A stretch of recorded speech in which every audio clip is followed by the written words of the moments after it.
Welcome to the Rainer Report. So you don't see behind the camera, you don't see what's taking place behind the camera.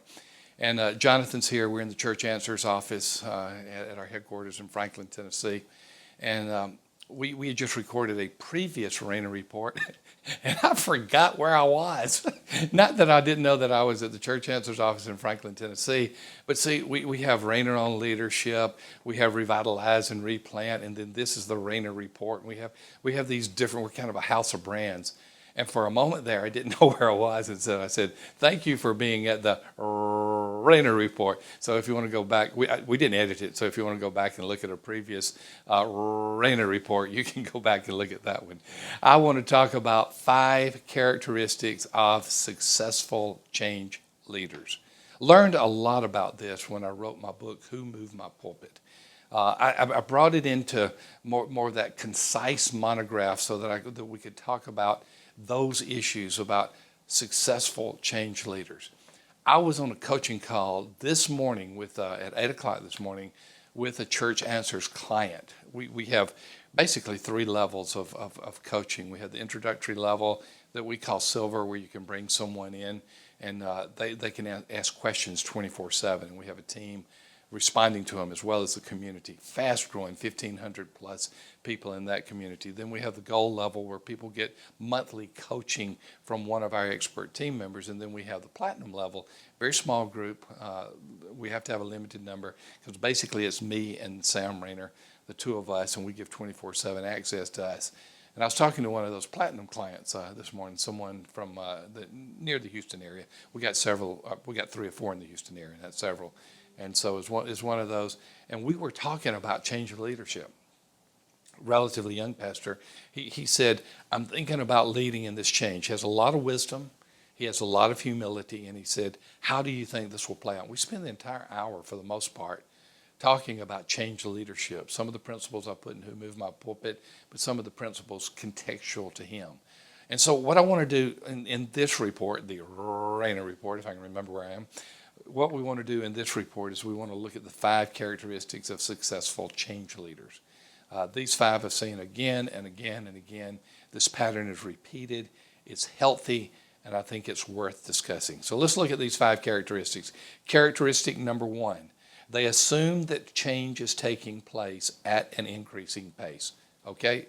Just hang on to that moment. They assume that change is taking place at an increasing pace. If they don't, they're wrong. Change is accelerating. That is just a no-brainer.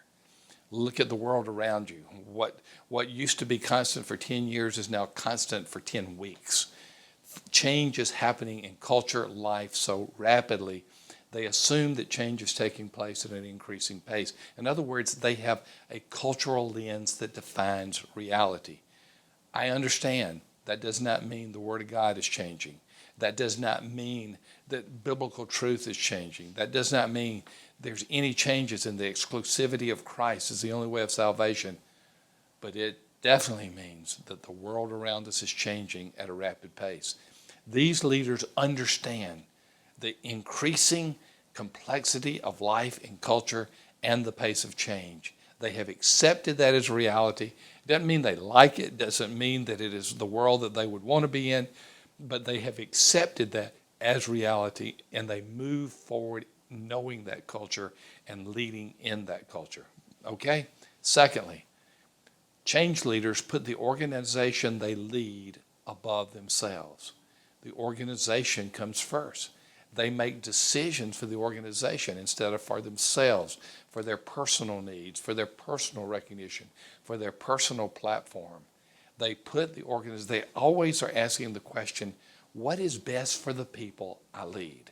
What is best for those that are under my leadership, those who have been a part of an organization, a church that I am a part of?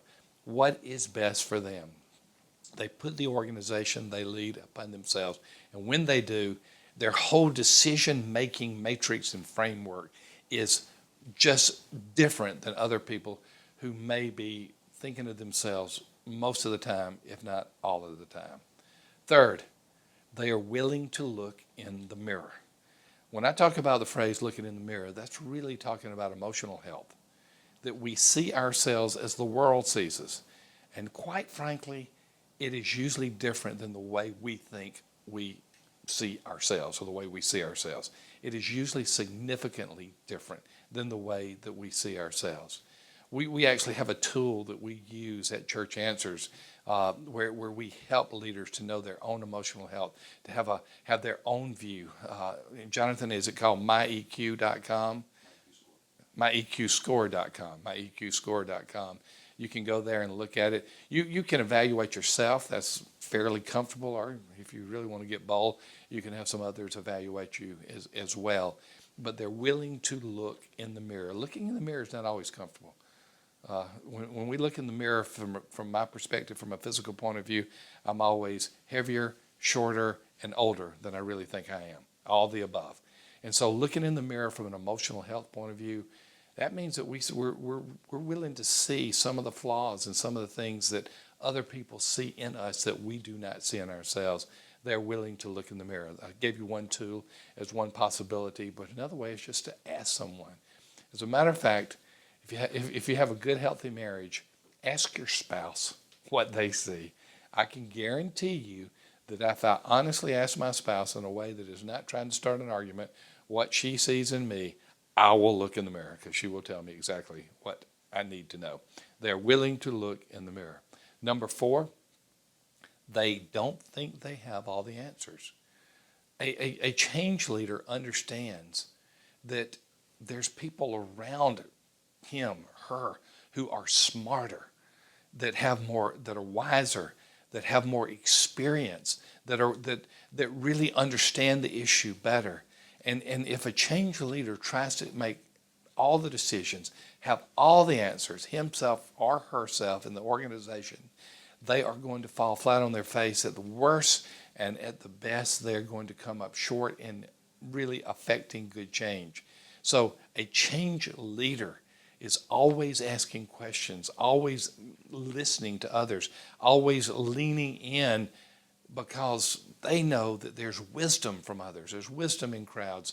And to neglect the opinions of others, to neglect the opinions and the insight of those around us, is to really cause the organization to fall short, because no one person has all the answers.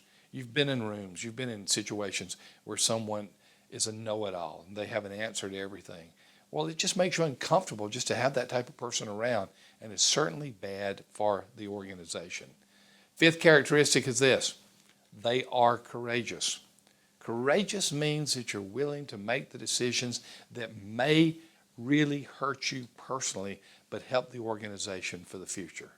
You're willing to go on and make the calls that you don't like, that you're not willing that you're not willing to sacrifice the organization, but you're willing to sacrifice yourself.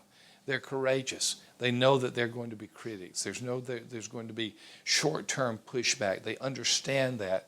But because of number 2, they put the organization they lead above themselves, they are willing to make these decisions for the good of the organization, and in church life for the good of the kingdom, which is even more the most important organization really that we could possibly lead at any one time.